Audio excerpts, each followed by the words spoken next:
The Psychology of Money, Mastering Your Mind, Mastering Your Wealth. Introduction, the hidden force behind your finances. What if I told you that your childhood experiences, your parents' attitudes, and even the era you were born in are secretly pulling the strings of your financial decisions? Imagine for a moment that your money isn't just a collection of numbers, but a living, breathing reflection of your deepest fears, proudest moments, and wildest dreams. Welcome to the fascinating world of financial psychology, where we'll uncover the hidden forces that shape our relationship with money. I'm your name, and in this video, we're diving deep into the insights from Morgan Housel's groundbreaking book, The Psychology of Money. But before we begin this journey, I want you to pause for a moment and ask yourself, what's the craziest thing you've ever done with money? Hold on to that thought, because by the end of this video, you might just see the decision in a whole new light. If you're ready to transform your understanding of wealth and unlock the secrets to financial success, hit that subscribe button and join our community of financial explorers. Trust me, the insights you'll gain here will be your compass in the complex world of money management. Now let's embark on this eye-opening adventure into the psychology of money, the financial DNA.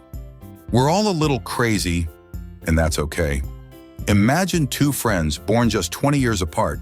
One enters adulthood seeing the stock market skyrocket, while the other watches it stagnate for a decade. Fast forward to their 40s, and you'll likely find two very different investors. One eagerly puts every spare dollar into stocks, while the other hesitates, haunted by memories of market disappointment. This isn't just a hypothetical scenario. It's a reality that plays out across generations, shaping our financial behaviors in ways we often don't even realize. As Housel puts it, people do some crazy things with money, but no one is crazy. Let's break this down with a real-world example. Meet Sarah and John. Sarah, born in 1970, watched the S&P 500 multiply tenfold during her formative years. For her, investing feels like surfing a wave of opportunity. John, born in 1950, saw the market go nowhere in his 20s. He approaches investing with the caution of someone who's been burned before. Are either of them crazy? Absolutely not. They're simply products of their unique financial environments. Now, I want you to reflect on your own financial DNA. Think about the economic climate you grew up in, the lessons your parents taught you about money, and the financial events that shaped your worldview. How might these experiences be influencing your decisions today? This understanding of our financial DNA isn't just fascinating, it's empowering. It allows us to recognize our biases and make more conscious choices. So the next time you're faced with a financial decision, take a moment to consider, is this truly the best choice, or is it my financial DNA talking? The Compound Kings, time is your greatest ally. Let's play a little game. Imagine you have two investment options. 1. Invest $1,000 today and earn an 8% return for 40 years. 2. Invest $5,000 10 years from now and earn a 12% return for 30 years. Which one would you choose? Before you decide, let's look at the shocking truth behind one of the world's greatest investors. Warren Buffett. Did you know that $81.5 billion of Warren Buffett's $84.5 billion net worth came after his mid-60s? It's not just his investing prowess, it's the power of time and compounding. Here's a mind-bending scenario to illustrate this. Imagine if Warren Buffett had started investing at 30 instead of 10, with a net worth of $25,000. Even with his legendary 22% annual returns, by age 60, he'd be worth, wait for it, $11.9 million. Impressive, right? But it's a mere fraction of his actual $84.5 billion net worth. The secret? Time. Lots and lots of time for compounding to work its magic. Now you might be thinking, but I'm not Warren Buffett. And you're right, you're you. And that's your superpower. Because while you may not match Buffett's returns, you have the one thing that even he can't buy back: time. So here's your challenge. Start investing today, even if it's just a small amount. Set up an automatic investment plan and let time be your ally. Remember, the best time to plant a tree was 20 years ago. The second best time is now. Pessimism and money. the sneaky saboteur of financial success. Picture this. You're scrolling through your news feed and headline after headline screams economic doom and gloom. The stock market's plummeting, inflation's soaring, and it seems like financial disaster is just around the corner. Sound familiar? Here's the kicker. We humans have a bizarre love affair with financial pessimism. But why? Let's unpack this paradox. Consider these two scenarios. 1. The stock market crashes 40% in 6 months. 2. The stock market grows 140% over 6 years. Which one do you think gets more attention? If you said the crash, you're absolutely right. And therein lies our pessimism bias. But here's the truth bomb. Good things take time, and they often happen so gradually that we barely notice them. As Housel points out, every year, 500,000 American lives are saved by medical progress over the last 50 years. Yet this incredible achievement often goes unnoticed, while sudden tragedies dominate the headlines. So how do we combat this pessimism bias? Here's a practical exercise. Next time you encounter negative financial news, pause and ask yourself, what positive developments might I be overlooking? Train yourself to look for the slow, steady improvements that are happening all around us. Remember, optimism isn't about ignoring problems. It's about believing that over time, the odds of a good outcome are in our favor, even if there are setbacks along the way. 2 forgotten elements: luck and risk. Now let's talk about 2 crucial factors that often get overlooked in the story of financial success: luck and risk. To illustrate this, I want to share a fascinating tale of 3 high school students from 1968. Imagine a world where only 300 out of 300 million high school-age people had access to a computer. In this world, we find Bill Gates, Paul Allen, and Kent Evans at Lakeside School in Seattle. All 3 were brilliant, driven, and had a rare opportunity to work with cutting-edge technology. We all know how the story turned out for Gates and Allen. They went on to found Microsoft and become tech titans. But what about Kent Evans? Tragically, Kent died in a mountaineering accident before graduating high school. The odds of such an accident? About 1 in a million, the same odds as having access to that computer in 1968. This story illustrates a profound truth. Success is a complex interplay of skill, hard work, luck, and risk. Gates and Allen benefited from an incredible stroke of luck, while Evans fell victim to an equally improbable risk. So what can we learn from this? 1. Appreciate your lucky breaks. Recognize the role that fortunate circumstances have played in your life and financial journey. 2. Manage risk wisely.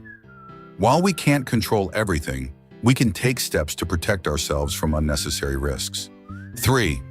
Be humble.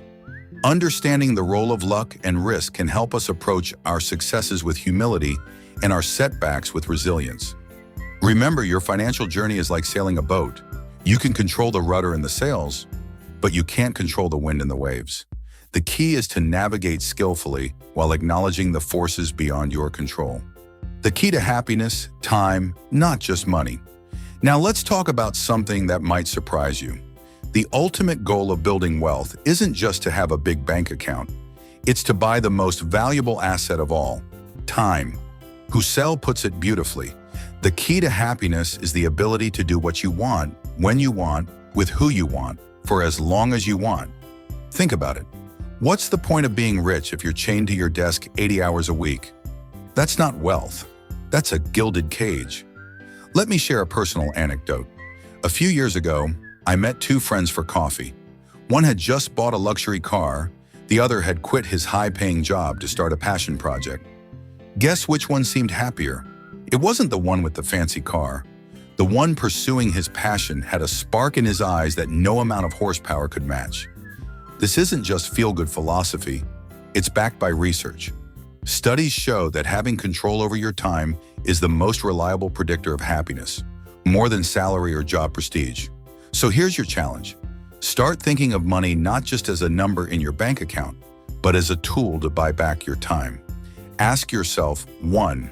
How can I use my resources to create more flexibility in my schedule? 2. What experiences or relationships am I neglecting in pursuit of more money? 3. If I had complete control over my time, how would I spend my days? Remember, true wealth isn't about filling your life with stuff. It's about having the freedom to fill your time with meaning. Tail events, the hidden drivers of success. Let's talk about something that might change the way you think about success forever. Tail events. These are the rare, extreme outcomes that have a disproportionate impact on results. To understand this, let's look at the fascinating world of art collecting through the story of Heinz Berggruen, a man who fled Nazi Germany and became one of the most successful art dealers in history. Berggruen amassed an incredible collection, including works by Picasso, Klee, and Matisse. In 2000, he sold part of his collection for over 100 million euros. But here's the kicker. The majority of the art he collected probably wasn't worth much. His fortune came from a small percentage of incredibly valuable pieces. This principle applies far beyond the art world. Let's look at some examples. 1. Amazon. In 2018, this single company drove 6% of the S&P 500's return. Second, venture capital. Most startups fail, but the few that succeed can generate returns that make up for all the losses and then some. 3. Your own career. Often, a single opportunity or connection can lead to outsized success. So what does this mean for you? Here are 3 key takeaways. 1. Diversify. Cast a wide net in your investments and endeavors. You never know which one might be the tail event that changes everything. 2. Be patient. Tail events often take time to materialize. Don't give up too quickly on your investments or projects. 3.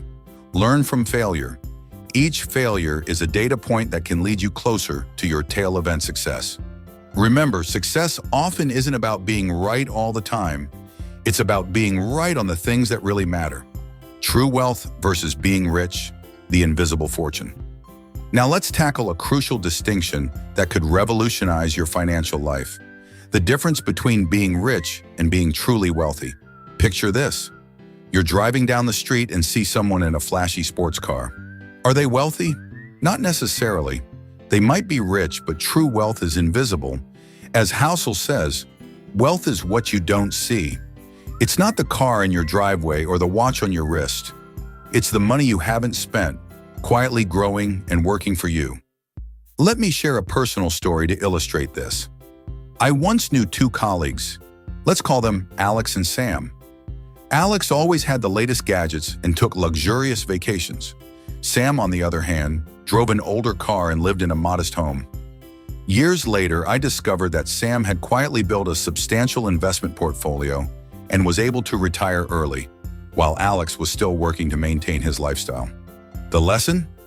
True wealth is about financial security and freedom, not about showing off. So how can you build true wealth? Here are 3 strategies. 1. Embrace stealth wealth. Focus on building your assets, not showing them off. 2. Delay gratification. Every luxury item you don't buy is money that can grow for your future. 3. Redefine success. Instead of measuring wealth by what you own, measure it by your financial peace of mind. Remember, the next time you're tempted to buy something to impress others, ask yourself, am I building wealth or just looking rich? The real price. Accepting the cost of success. Imagine you're about to climb a mountain. You know it'll be challenging. There might be bad weather, you could get lost, you might even get injured. But you accept these risks because you understand they're part of the journey to the breathtaking view at the top. Now let's apply this mindset to investing.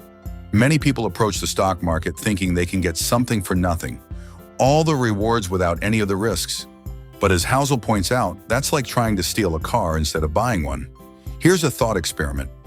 Imagine you want to earn an 11% annual return over 30 years for your retirement. Sounds great, right? But here's the catch. To get those returns, you'll have to endure some wild market swings. There will be years when your portfolio drops 30% or more. Can you stomach that volatility? The key is to understand that market volatility isn't a bug. It's a feature. It's the price you pay for those long-term returns. just like the challenges of mountain climbing are the price you pay for the view at the summit. So how can you apply this mindset to your investing journey? Here are 3 strategies. 1.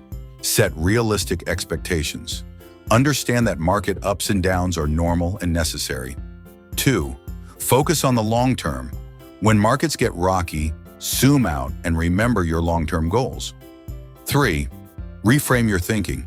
Instead of seeing market dips as losses, view them as opportunities to buy at a discount. Remember, successful investing isn't about avoiding all discomfort. It's about being willing to pay the price for long-term success. Your financial journey starts now. Before we wrap up, I want to recommend another book that perfectly complements the insights we've explored today. If you enjoyed diving into the psychology of money, you'll love Thinking Fast and Slow by Daniel Kahneman. This groundbreaking work explores how our minds make decisions, including financial ones, and will give you even more tools to master your financial psychology. Now, I have a challenge for you. Choose one insight from this video and take a concrete step to apply it to your financial life this week. It could be starting a small investment, reframing your view of market volatility, or simply taking some time to reflect on your relationship with money. If you found value in this video, please hit that like button and subscribe for more insights into the fascinating world of finance and psychology. Share this video with someone who could benefit from these ideas. And hey, remember that crazy financial decision I asked you to think about at the beginning? I'd love to hear about it in the comments below. Let's learn from each other's experiences. Thanks for joining me on this journey into the psychology of money. Until next time, keep growing, keep learning, and keep building your wealth, both in your bank account and in your mind.